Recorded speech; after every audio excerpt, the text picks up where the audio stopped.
on point with his arrows. They were hitting a lot of the fights and was a reason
for most of his lanes. Interesting. He's never really seen him do something. He had a couple good in Italy games last split. Yeah, right. Where he was able to carry, but the jungle meta has obviously shifted with Gragas and Rek'Sai. But those are two-man junglers this game, so maybe we're going to get to see something a little bit different. Maybe he does go back to that in Italy. Teammate figuring out what they can do. Usually been leaving Cali Trolls his pick up for a while here so he can get a counter on the team, something that will work against the entire fight once they get into the 5v5. Somewhere we heard on your screen Porpoise talking about Team Solomid having good mechanics there. If they can shore up everything else, definitely be a good international team. Yeah. Silver Comp. Non-committal picks here, from the sense of there's already an AD carry on the other side, so the Sivir doesn't need to be picked right away. They're basically just trying to hide the rest of the things for counters. The only power pick type thing is the Annie, something Lustboy has played 3 times so far this split. Able to get that away from him, so that will be good. Thresh is still up to make plays. Actually, a lot of options, obviously. Usually too many support bans.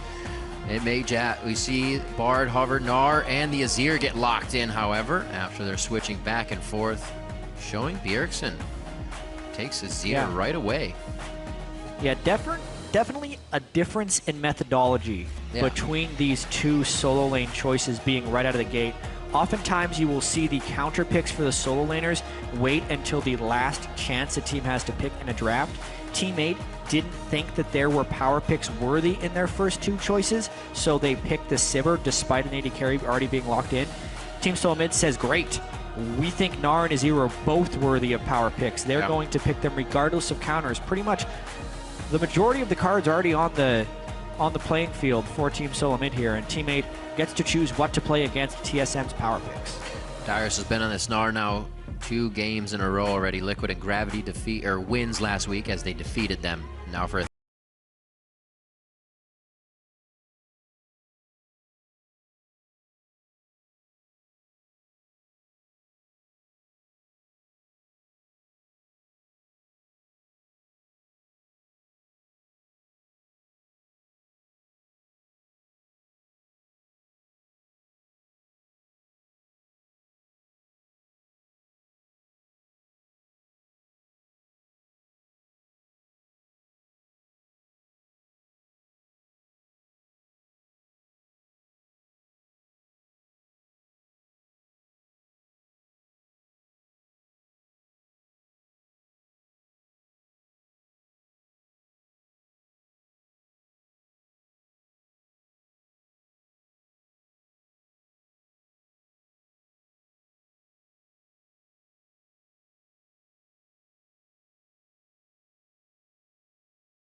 Santorin, unless he gets a lot of help with a double jungle, will be weak. But then Jarvan still kind of turns on, can turn into a big tank, and most importantly, can create fights. Sejuani's still up. We saw Nocturne earlier today with Gragas and Rek'Sai continuously being on the ban list, and we are going to get another Nocturne. Classic. Classic indeed. Going over to Porpoise. It was played once before today. Let's see if it comes up. Classic Shen Nocturne. Shen coming in on Nocturne's back.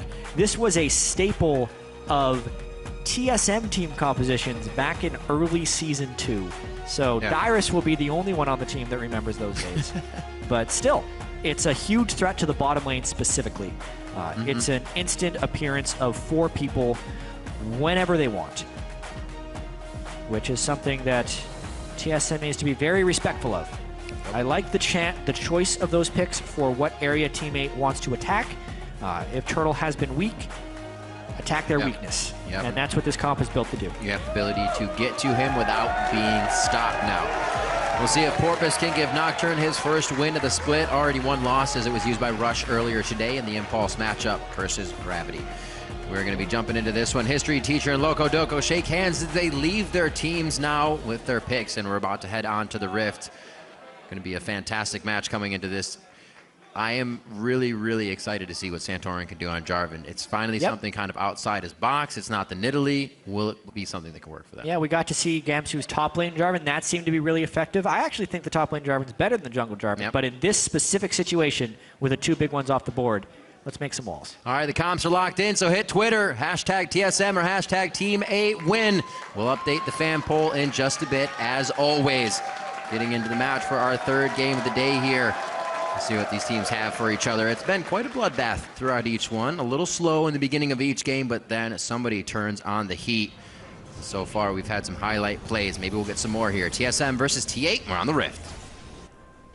Yeah. And obviously 6-2 TSM versus 2-6 Team8. So big-time favorites TSM are for this one. But we have to remember, in the spring split, the first time these teams met, it was actually Team8 that came out victorious. TSM had an early loss in the season, but that was thanks to some beautiful shockwaves by Slooshy, who currently is not with the team. Instead of this Golden Glue. Different situation for sure. Squeaking in, both teams will get the wards they want for early game control. Quick one by Double, if they're well timed, actually grabs the majority of the team, so they know that things are out coming from Team 8 as well on their side. Looking at Turtle here, who hopes to have a good game. His stats on Kalista. Below average so far this split. And that is through multiple Kalista games. He has played it 3 times. The big thing is the kill participation being so low. One thing that's ended up happening with Turtle, there's all these statistics about how Turtle is actually slumping this split over last split.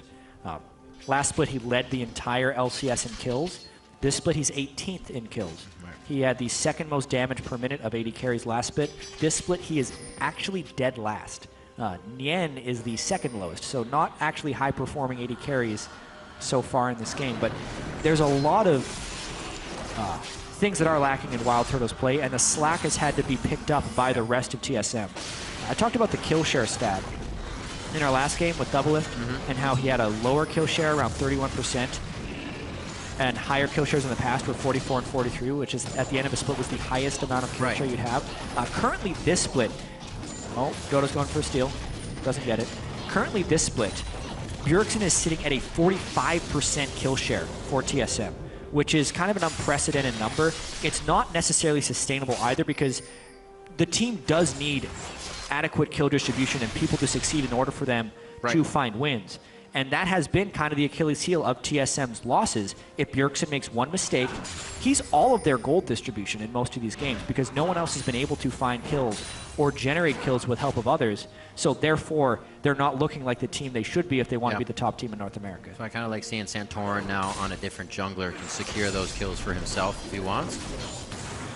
Really make it work for the team instead of kind of being in the back pocket of Bjergsen all day. Dyrus as well stepping up to help that situation.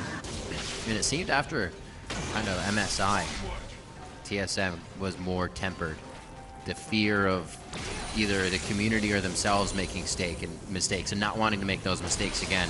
Yep. Definitely will put the guy that wants to do the DPS, while Turtle more in a safe position in the fights. Here, though, they could start to get him going very early, going for Cali Trolls in the bot lane. Who's going to be the first to take aggro? Santorin can flag and drag out. If it is him, it's going to be onto Lustboy. He flashes out nicely, but the whole team of Team 8 reads this, and Cali Trolls gets first blood. Cali Trolls stays alive. Dyrus goes down, and they can't get Wild Turtle anything in the bottom lane. 2 go down for TSM. Today has not been a good day for turret diving. No, sir. Pretty much every game we've seen, a turret dive has fallen on the other side. What a huge early game swing. If Team 8 is going to pick up a win, that is exactly the start they want to have. Kills going down to both Cali Trolls and Porpoise, the diving duo that can make Bjergsen and Wild Turtle's life awful this game if they get ahead. Who gave that guy magic resist per level now? That's the whole reason he stayed alive, the 4 magic resist. But really, Cali Trolls, he used his taunt and flash in the right spots. Yeah, really well He done. avoided the flag and drags. TSM was never chaining CC. They didn't have enough damage. They rented early. So many things went wrong for TSM in that dive. And the collapse was on its way from Team 8. So TSM had to decide whether they were going right away or whether they were going to hold off. And now they're going to try yet another gank. Really kudos to Team 8, the whole team there at the right time, watching the minion waves get pushed and calculating the movement. They really want to go. Yeah, that would have been very hard. You could see as soon as that gank happened in the bottom lane, Bjergsen almost turned on, I need to go into carry mode, and harassed Golden Glue with as many soldiers as he could. Hopefully for an opportunity like they have here, but still no kill to come of it. Unfortunate turn of events there for TSM, and can they get themselves back out of this? Cali Trolls walking up to the mid lane with aggression. Is Bjergsen actually going to respect this? The fear's going to go down. He's going to have to flash, but shifts out of the fear. Actually, that was just about to trigger. Team 8 on the roam here. Cali Trolls to mid. Yeah, TSM getting a taste of their own medicine with 3 people who aren't the mid laners showing up in mid lane. Bjergsen has to flash back, and it gives Golden Glue a nice timing to back and buy that. Interesting how he went with the Fiendish Codex instead of upgrading his item. Maybe he didn't quite have 1,000 gold. Really having the death ray to clear the minion wave is absolutely massive. I'd love to get a replay of that turret dive, even though it's long in the past, just to see exactly how it all went wrong for TSM. No, he had 1,000 gold when he went back, so he decided not to. He had just over 1,000, 1,008. Interesting. Maybe Golden Glue doesn't want to quite shove the wave because of the pressure that TSM normally outputs on the mid lane. Yep, focus on that vision, keep themselves safe. Teammates already laid down 3 pink wards on their defensive side of the map. 2 of those cover Dragon and 2 forward. So wards to make sure that Team Solomid does not get back into this through some quick ganks. Already tried on Golden Glue in the mid lane. So they match those Fiendish Codexes, rather, in the beginning to start it off. CS had stayed even. They have been 1v1ing most of the time with the action down towards that bottom lane. I'll have to wait and see if Cali Trolls gets a quick 6 and they try to engage off of his Stand United or even the teleport. 5-4 in that lane as well, so Dyrus trying to catch back up. More towards the mid lane. Emperor's Divide misses. That was the flash from Golden Glue as well to get himself to safety. Yeah, so still has his Ghost for defensive summoners, right? He's basically just trying to withstand this lane because he knows that the rest of his team is ahead right now. Team 8 has advantages from the Shen and from the Nocturne thanks to that very early game failed turret dive. That was TSM. That was a great call on not upgrading the laser, as you were saying, because you can see he's solo targeting even minions with his laser, not pushing the lane altogether. He knows how dangerous it's going to get here for him in the mid lane. Well, especially since we're stuck in this lane swap and no one's fast pushing turrets, that means there's 2 roamers almost at all times on the map with the jungler and the support, so it's really important to have the proper wave control. Normally it's actually TSM in these lane swaps, and Bjergsen can hold the wave actually a little bit on his side to make the ganks more opportune, but it just hasn't been the case this time. Golden Glue managing the wave quite well. No, it's just not a lot of pressure. Team 8 really coming out of the gate with wards this game. Even Dodo just came out of base with 2 or 3 sight wards, vision wards in his inventory instead of a Ruby Crystal and soon Sightstone. So they are just littering the map right now. They have vision on TSM. They're not going to be able to do anything all game. Keep that up. Porpoise grab and scuttle, so they get a little bit more map control that can help them in any instances. They decide to fight on that side. Dragon's theirs. TSM's not going to be able to do much as that's the transfer time for blue. This is similar. A lot of similarities in our games today. This is similar to our COG game, where the failed turret dive prompts a lot of passive play on the other side. It feels like TSM is just waiting to farm this one out a little bit, but that is very dangerous against Shen Nocturne because they can combo those ults at any moment and go for a kill. Oh boy. Combo, what did you say? Combo what? I'll take a supersized #2 combo, thank you. Didn't even need Shen. So that's Sivir Nocturne ult. Shen is still off in the other wave. This game is going really sour for TSM very quickly. Porpoise, nice ultimate there going towards Cinderhulk Nocturne, so a couple of tanks that are going to be diving in throughout this one. Seen a lot of Devourer and damage glass damage dealers today. Looks like Porpoise is going to be the facilitator for more fights, throwing himself right into the fire. So far it's working. 3-0. Nobody's got full kill participation, but they have been able to pretty much get those kills across the map, so somebody's been participating in something. Everybody's getting a little bit. It's not just one hard carry here, which has seemed to be working really well for teams once they have the advantage. Like you were saying earlier with Team Solomid, one guy has all the kills, a late game mistake means you have nothing. That guy goes down. Trying to push just a little bit now that he has that blue buff. Looks like he's actually getting himself back. Maybe level up his items now. He's just at 1,000 gold. Same thing with Nian in the bot lane. Nian also having a much better game. Usually he's been targeted as well a few times. Either a flash blown and the enemy team does it again to take him down. Yeah, and really now that we're even back in the 2v2 lanes, it's a very difficult situation for TSM to be in. It's actually on teammate to rotate properly, keep the advantages, make sure they're taking the dragons and setting up kills for all the Nocturne, Shen, Sivir combos they can choose.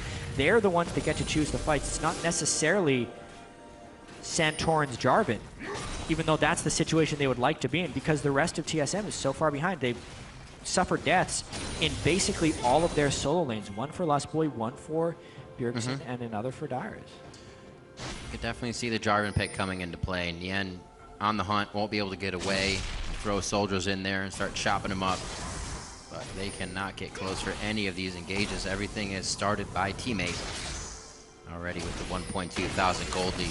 TSM, though, prides themselves on the fights, or the mechanics they have in their late game fights, so probably relying on that right now and getting to that point themselves.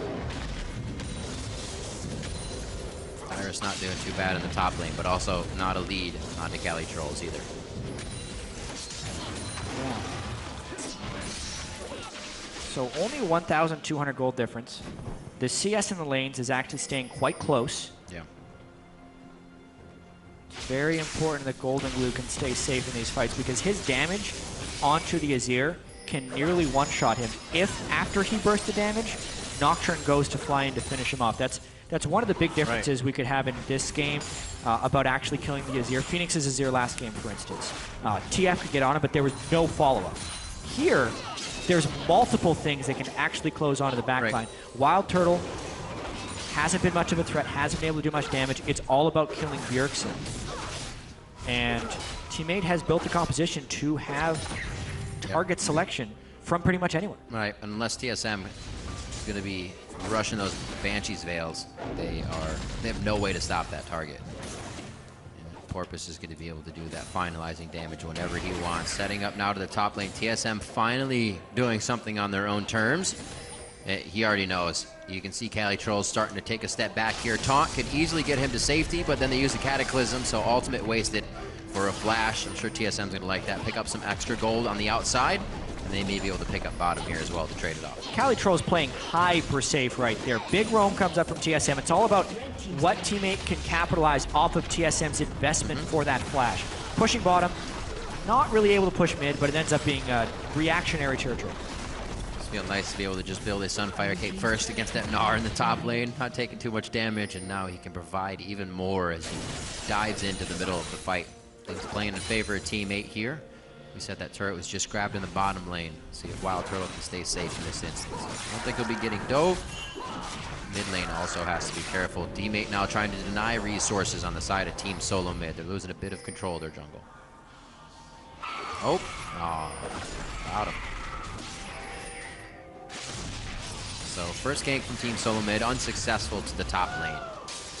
Santorin's Jarvan not providing too much, but it's still early in the game. 1 minute onto Dragon will kind of tell us how things will flow for the next few minutes onto this one, especially if it's uncontested. TSM usually is okay with letting a few of those go. But we'll have to see as the game goes on. Being behind is kind of a different story. Yeah, they are really just hoping that teammate makes a mistake. Once again, having a turret dive go that badly, that early into the game, is just a tremendous blow to a team's ability to contribute in the early or mid-game. TSM invested 4 people down by the bottom turret, whereas teammate only invested 3, and it is teammate that walked away with first blood and an extra kill. That is tremendous. Not only did that give the Shen and the Nocturne advantages, it also gave the 4th member of teammate who wasn't there an advantage over TSM. So across 3 or 4 different avenues, it gave teammate an edge, and it's all about how they can capitalize on that advantage. Well, it could be a great time to do that. Dyrus just ran out of Nart. While teleports are up, it would be a lot easier to fight right now. The Dragon could be the reason they're about to go at it. Lustboy wants to get himself into position for some hooks here. My eyes definitely on the AD carries for the time being. Bottom lane as they move their way up. Looks like they will be there for the fight, but Wild Turtle may not be when his team needs him here if there's a fast engage.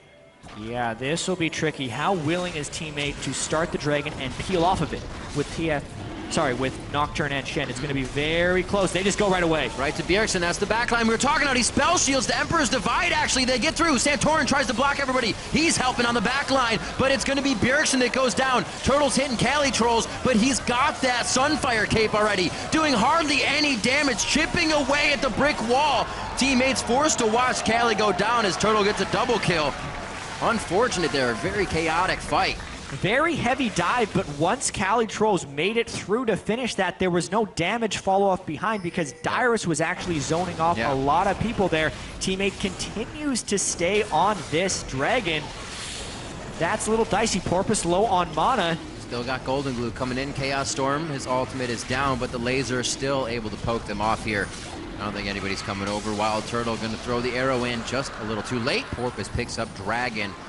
And the pressure pays off here for teammate. 2 Dragons now, and they're keeping that 1,000 gold lead. Let's see this one more time. Yeah, this was Porpoise going in at about half health, so he's a little low. And it's the shield. Nocturne Shen combo right there. He had his spell shield up when the Emperor's Divide came through, so Cali Trolls gets in. That's the repeated dive. It was a Victor ultimate, a Nocturne ultimate, and then a Shen ultimate, basically all used for the purpose of killing Bjergsen. That doesn't leave anything up for Wild Turtle and Dyrus, who need to be the backup carries in order for TSM to succeed. Turtle gets the double kill, and eventually they were low enough the teammate got the Dragon. So honestly, a pretty close trade there. 2 for 1, but a Dragon on the side of teammate. Definitely difficult to call that fight. If Cali Trolls were to walk back in the river, would it have been continued? Or would a Santorin been able to lock everybody up? Very, very tight here, just 16 minutes into the game. Teammate did come up with the Dragon.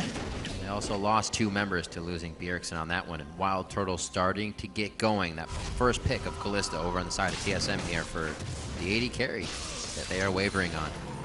Seems to be doing well so far. 30 CS down from that lane, from everything that was happening with the back and forth, though, in the early game. He is a few items behind. He's sitting on some gold right now. Actually, yeah, sitting on 2,000 gold. Yeah, he will go back and he gets an early Hurricane, I think. Yep. Ooh, that's not what he wants. Turtle, no. Don't leave the base with 2 Bam Scepters. Uh-oh. Turtle! No. No! Oh, boy. All right, then. Got him. He's going to have a lot of lifesteal, for one. Right. And he will be able to upgrade both of those into the main items. Blade of the Ruined King and Bloodthirster. Maybe he knows. He just did it. The lifesteal is not unique on Kalista, and he does need to be able to lifesteal off of Shen and Nocturne. Those would be the justifications, but I'm not buying it. It's definitely, he should be going Blade of the Ruined King, second item, against 2 health tanks, Shen and Nocturne, that are going to be diving in on him. So I think a shopping mistake just happened from Wild Turtle. It's going to delay his Blade of the Ruined King by 800 Maybe he's a bulk buyer. You don't get a discount for buying 2. He's a member of Costco. Bam Scepter now only 700 gold if you buy 2. Yep. Things we don't know on the caster desk. We'll see if it helps him. It'll keep him alive for a little bit longer, that's for sure, with the sustain he's got. So it doesn't hurt in that sense, extra damage. Top lane, however, getting beaten down now. It looks like the turrets will start to fall a little bit more once teammate can get this one down and mid. Open up the map and start getting these wards pushed forward. Already making sure they're not getting flanked here. Bottom lane still going back and forth. That CS is very, very close. I'm really excited. Both tanks are going to be able to provide in these fights. We already saw how drawn out they were before, so it's going to definitely come down to mechanics. A lot of it will also come down to how well Nien can contribute, because yes, they have two big tanks diving through, but because Porpoise is going full tank Nocturne, he's not going to be a damage threat. Shen is a late game damage threat, especially if he doesn't build an offensive item, which it doesn't look like Calitrolls is going for. Really feels to fall off from a damage perspective late on in the game. Oh! That was pretty big. Even though it doesn't go to Bjergsen, that's still... Stole the life of the blue buff with his second Vamp Scepter. Yep, got it. That's now why he's got it. Beautiful. That's nice. That's another investment by teammate to try and get a blue buff for no real gain. Stolen away by Wild Turtle. And the stall-out will probably continue until the next dragon. That's the main way that teammate is drawing TSM out of their lanes. TSM starting to feel like they have control over the map here as they push their wards forward. There were a lot of pings going in as soon as Dodo walked into that area just a few seconds ago. Seems like they were not able to get any grabs, but they want it. Now playing off this blue buff, I don't think Lustboy is going to be doing too much. He does not take the death leap, but Dodo does, right onto him. Lustboy goes down and the team's forced to run. Wow, they burned so much for that kill on a support. I don't know if that's actually worth it. Dyrus can make an escape. TSM might get 2 turrets off of this. Well, they got to call him back down to the mid lane. Like you said, Jat, TSM might get 2. They stop in the end, and Calitrolls in the bot here. And it looks like it will be enough for TSM to push through. But I don't know if it's enough to get onto the turret. They go ahead and clear this up with the safety of Bjergsen's turret. Looks like they'll make their way back home. 4 total summoners and 3 ultimates burned by teammates. For Lustboy. And they end up losing 2 turrets for a support kill. That's actually a swing in the favor of TSM, even though they suffered a casualty. And looking at the gold, the game is actually now very close. Not to mention the map control that was lost by teammate in that last fight. They'll need to have a big team fight win in 1 minute when the dragon comes up, and it will not actually sync with their Shen Nocturne combo. The Shen Nocturne combo will come up 25 seconds after this next dragon. So a big investment for just poor timing in general on teammate's side. Well, this could also be a moment where teammate gets themselves into a bad situation if Calitrolls still tries to teleport in, not having that stand united. This is where it comes down to it. The time we say teammate might make the wrong call or not. Do they go too deep? Could be in 26 seconds. TSM is setting up the vision. They already have a bit of it from the last fight right now. Just off to the side. Even in danger, they're trying to get the wards that they need to make this work in their favor here and give them a little bit of an advantage. Yeah. Ballista farming her face off. Wild Turtle getting everything he wants in that bottom lane. He actually has a BF sword as well, so a little bit of damage now to go with that attack speed. Very nice scrying orb there by Nien. Also, if teammate just waits another 15 seconds or so while there's a dance in the top lane, they get their ultimates up. So this is very advantageous for teammate. They're going to have Sivir ultimate. They're getting all of them back up. And at this point, they would be able to jump on a Kalista that doesn't have flash. But they're starting a little bit before their ultimates are even up. Got to make sure they aren't standing near each other. Dive in. That's going to be Porpoise getting it. Nothing's going to come from Santorin on that one. And they are to safety. Lustboy gets thrown out. The flash coming from Golden Goo. Porpoise actually wants that one. Here comes Stand United, but there's no mana. A little bit of miscommunication, possibly, if they could catch one member, but it just fizzles out. Up top. Teleport back to the top lane. Now he's going to have to handle this one. If there's a fight in favor of TSM, Dyrus has that TP advantage. Oh, Shen, burning ultimate and teleport, just hopping all around the map. Whoa! Lustboy. Oh, boy. There's a ward here. This is unswept. There's no pink wards. This is TSM hoping that it's not checked. It's checked. They're going to back away. Yeah. Porpoise may not have mana, but you don't need mana to smite the Baron away in a 50-50 instance. And TSM chooses the right thing. And we should mention, as an aside, Porpoise's main champion used to be Nocturne. It's actually something he really loved to play all throughout Teammate's qualification process. Way back in the day, he played Nocturne in a lot of the Challenger series when Teammate was there. That's true. And as it comes around a little bit in the meta, if they're banning out Gragas and Rek'Sai, something he really knows how to maneuver and when exactly to use the Nocturne ultimate for vision control or when to do the full dive in. So it's nice to see him pulling out kind of a classic pick like this and then start quite well. Full tank for his decision as well this game so he doesn't get blown up. We'll see if it pays off. I'm not sure if they have enough damage to close down on Wild Turtle or Bjergsen when they jump in. Could be difficult. The game has been played safe for now. And that communication is sticking with Team 8. Hardly any kills on their side. They have 5 against Team Solomid, and definitely not the vote in their favor. But they're still doing their damnedest here to keep themselves slightly in the lead. I feel like those people aren't using their heads 100%. I feel like there's some fans voting in that one. Maybe like 90% on TSM. 90-10. Yeah, 90-10. I mean, they're only down 800 gold. That's basically a 90% win, right? Although, if you look at the team's strategic history and ability to close out close games, TSM would be the favorite right now because they've been able to equalize this a little bit. However, when you also look at the 3 dragons and the early start, this game could very easily go either way. Maybe Teammate's the favorite as well. Not to mention all the comfort champs that Porpoise has with Nocturne. Like you're saying, though, if history repeats itself, TSM finds a fight where everybody walks away with 80 HP, and Bjergsen's got a triple kill somewhere around 50 minutes. There's a chance. 0-2-2 from Bjergsen so far, and every ult is being used to just go for him. Yep. Very hard for Bjergsen to be involved in these fights. They tried really hard to shut down Golden Glue in the middle, or rather early part of the game. And now shutting him down through stealing his resources. TSM, this is where it gets methodical for them. They have the room to start getting in the face of Team 8. They're not even afraid to move up their wards, and teammates starting to give a little too much respect here to that. Yeah. Letting things go down without any contest. TSM with the turret advantage, and this is another thing about having the full tank Shen. He can't push against Gnar at any point. So Teammate is almost always going to be on the back foot until they force a fight with Nocturne, and then since Darius is always at their turret, either Darius teleports into match, or he just kills the turret. Black Cleaver can cut through a lot of that armor pretty well. Right. Noticing that build. A little different from CLG Zion Spartans last game. Not choosing to go for the Frozen Mallet. Back and forth, Cali Trolls just taking damage. This could hurt them if a fight actually gets engaged here to the top side. A little low on energy. And may not be ready to get the right stand united in. Teammates scrambling to get wards down here. Let's see if they can start to repair these mistakes that have allowed Team Solomid into their base. Lustboy looking for the hook. They could start this fight off.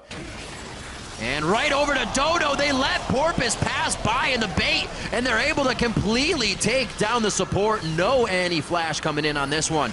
And Team 8 also uses On the Hunt to get to safety. Woo!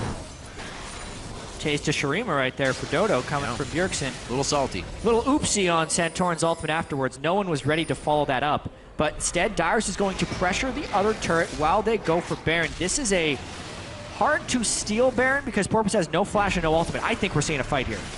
Coming in on the stand united. They're not going to try to go for Baron at all. Fate's Call has already gone out. Porpoise is just walking around like a statue. He didn't even have any mana to go into that fight. Team 8 was going in completely for the 50-50 steal, and TSM baited him right into it. Yeah, and the Azir puts a tremendous amount of Baron pressure down, plus Kalista. They kill it fast and secure it, so Team 8 has to fight them before the Baron's down. Boomerang doesn't go towards Baron. It's trying to take down Bjergsen. They're looking for Baron to fight with them here. Dodo flashes in, though. He's the one taking it. He needs to back up. Baron just killed Dodo along with Wild Turtle. A huge mistake in the fight, and Wild's going to try to finish this one off. The Ren might keep Golden Glue in range. The Summoner heals there. A few more shots. Martial Cadence doesn't put Turtle in range, and neither does the arrow. But Team 8 runs out of that one hurting. The game swings back into TSM's favor now. They have the gold lead, the Baron, and some turrets. There's a few little things the Turtle could have done to get the kill in that last fight, but he stayed on the Baron, safely secured it for the team while the fight was happening, so TSM wins the fight, takes the objective. What a crazy way to fight, especially for Wild Turtle to decide it's a team fight. I think I'll stay in the Baron pit.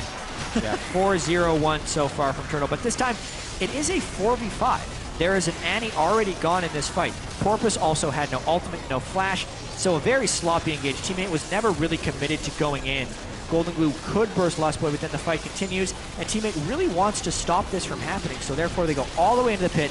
They're thinking maybe if they burst out Turtle, they can stop the Baron, but he's full health with Bloodthirster and an extra Vamp Scepter, so that's never really going to happen.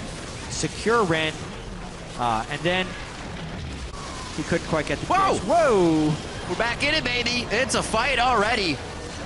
Take that fight, and it looks like Teammate got caught just entering their own jungle. Team Solomid still trying to deny resources, and this fight's going coast to coast, out of the jungle and into the base almost. The gravity field keeps them at bay, but Team Solomid, they only needed a bit of room that showed them they had the lead, and then they just suffocated Teammate from there on out. Yeah, they were stalling a lot of the early game after that tremendous error on the early turret dive. So just trying to grind this one out as best as they can. They made that one move. Now Dragon will be respawning. If they get their first Dragon in the game, then they're pretty much in the clear for this one. This is a complete vice versa from last game. Turret dive, everything goes wrong. Turret dive, this game they repaired the situation. So you can look at one and the other and figure out what not to do and what to do here. Team Solomid doing the right stuff. Turtle 4-0-2 on that first Callista pick for the team out of Champion Select as we hit 30 minutes. Yep, just weathering that early storm, and now the damage dealers of Teammate aren't quite where they need to be. Oh boy.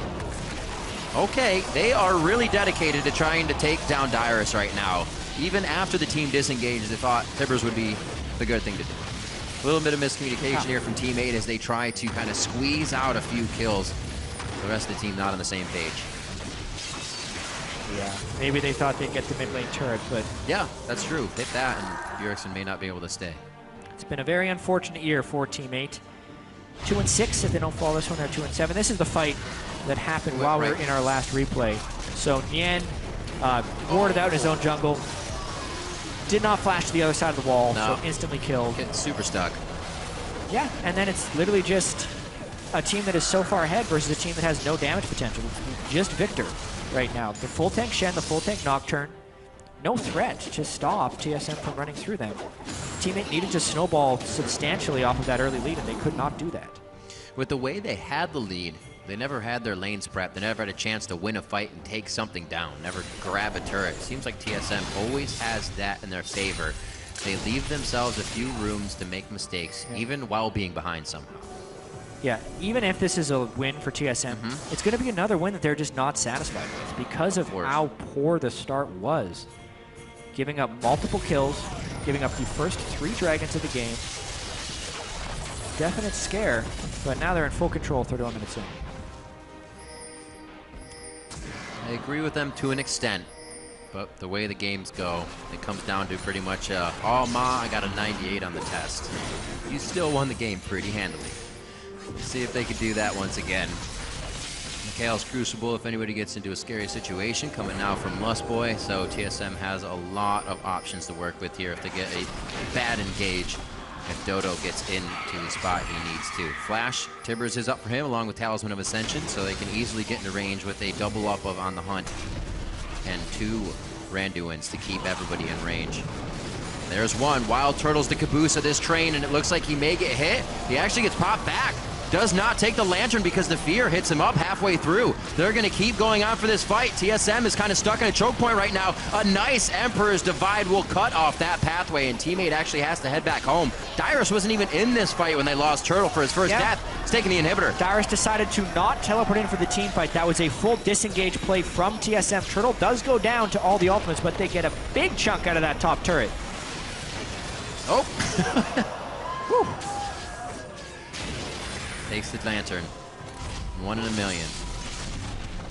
So TSM pick up a little more ground and definitely have Teammate on the run from what we've been seeing. 32 minutes in, they start to control it with so many options. Baron's going to be up in 1:30, and they already have the wards to cover that. So it's up to Teammate here to find a way in.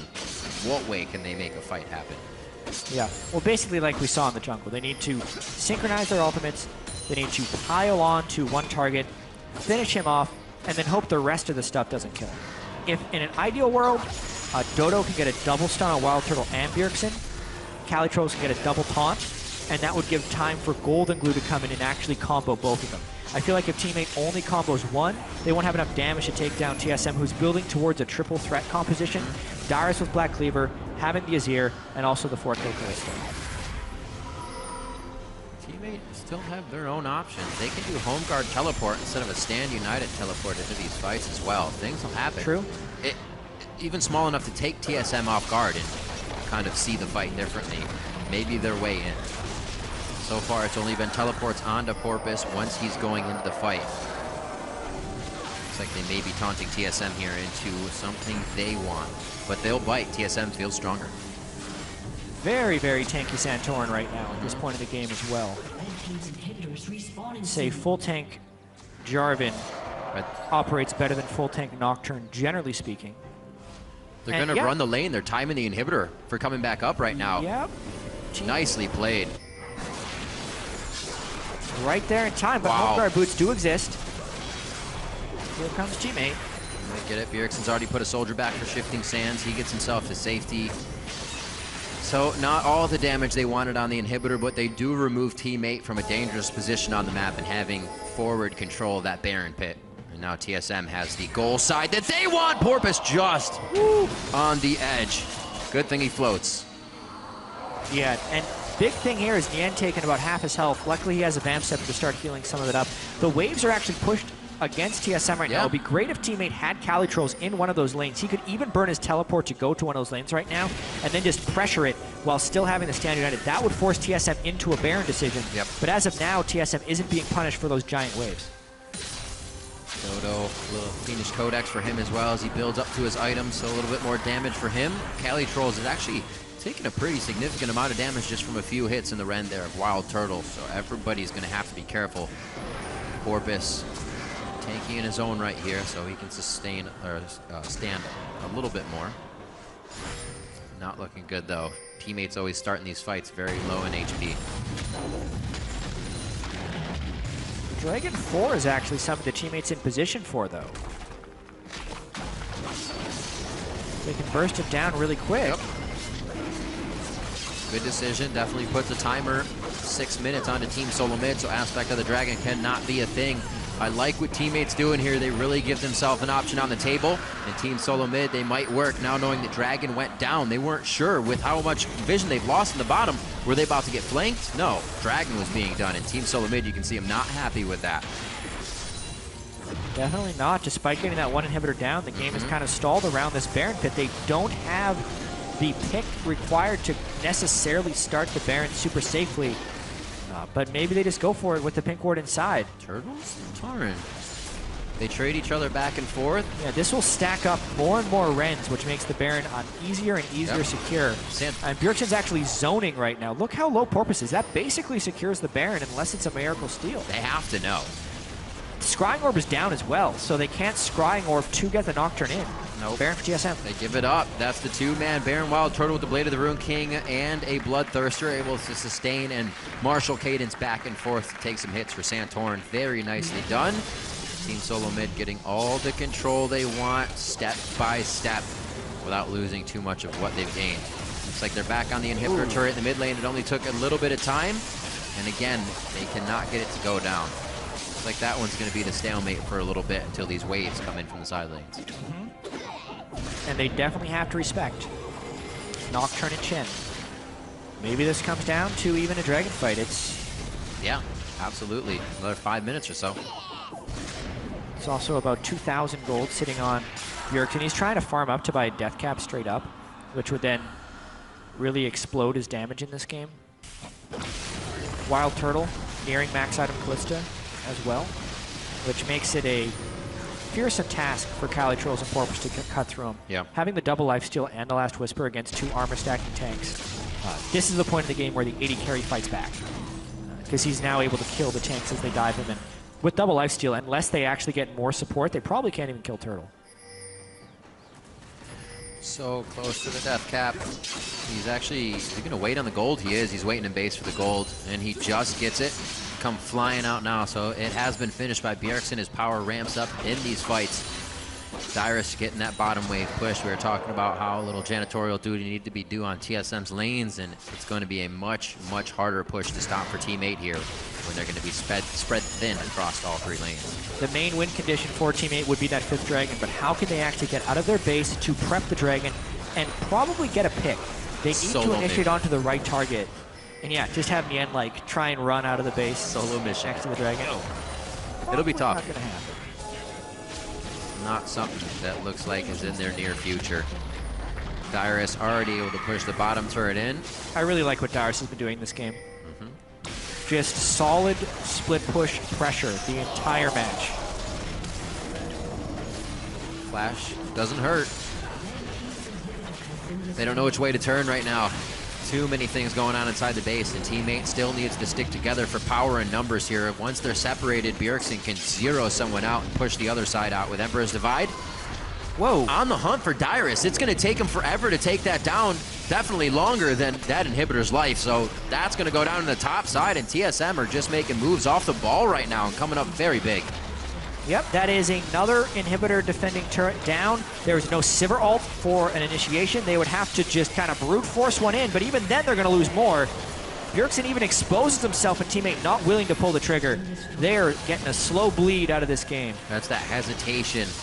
We hear so many teams talking about that evil that starts to set in when you may still be communicating, but nobody wants to make the call to do something. Looks like Team 8 is now on the back foot. One last engage. They go straight for Wild Turtle. He's going to cleanse immediately, so the Fear's going to lock on, but nobody else is with him. Zarima, the Emperor's Divide rather, going to stop the gate, and they are in the base. Not looking perfect for Team Solomid, but looking just good enough to finalize the kills. Bjergsen takes about 50% of his HP from one laser in the explosion. He goes down. Nien finds the kill, but Nien's too close and finds himself in the ground as well. Cali Trolls may be able to hit the fountain, but TSM can be on the Nexus. That's the double kill for Wild Turtle. 7-1-2 coming off a wavering position that may solidify his spot there. Looking a lot better. 14-10 as we get 40 minutes into the game. TSM always knew they were going to win, and they do come up with the win over Team 8. Very important for Wild Turtle that he got 7 kills in this matchup, but it was still a sloppy game from the start for Team Solomid. But to their credit, they fought back after giving up early double kill, being down 3 dragons to 0 and 4 dragons to 1 at various points in the game. But still, they win with a 10,000 gold advantage at 40 minutes. It's kind of that TSM mentality. We're behind, we can still win. It's not a problem. It doesn't even feel like we're behind. And we kind of saw that as soon as they started taking blues, rotating around Team 8, and Team 8 didn't want to approach it. What happened at that point for Team 8? Not that you have to answer it, but they had all the engages before, they just got scared. Honestly, a lot of it had to do with hesitation. I think we're also somewhat underplaying the fact that Golden Glue is a substitute on this team. They're used to playing with Slushy, so a lot of the differences in this team. That's a very good point. Plus, this has just been a less decisive Team 8 this split than last split. Cali Trolls appears to be in the midst of a very large slump. Mien hasn't really provided the shot-calling solidness for Team 8 throughout, so even with an advantage, Team 8 just never really knew when to go for it. And ultimately, TSM played pretty clean after they had their deficit, not giving that many opportunities for Porpoise to go in with Nocturnal. And during TSM's deficit, I talked about this a little bit in the game, they're always doing things that makes the deficit a little less, whether it looks like it or not. Then come the fights when they do lose and fall behind a little bit more, the good things they were doing, like pushing their lanes, keeping their buffs on themselves, and maybe they went down for the fight, Team 8 wasn't able to push one turret after a fight. They got those in the laning phase and then never again. There was a really huge moment in this game when Lustboy died in the jungle of Team 8, but Dyrus killed the turret in the bottom lane and Bjergsen killed the turret in the mid lane. Right. It was that 2 turret for 1 death exchange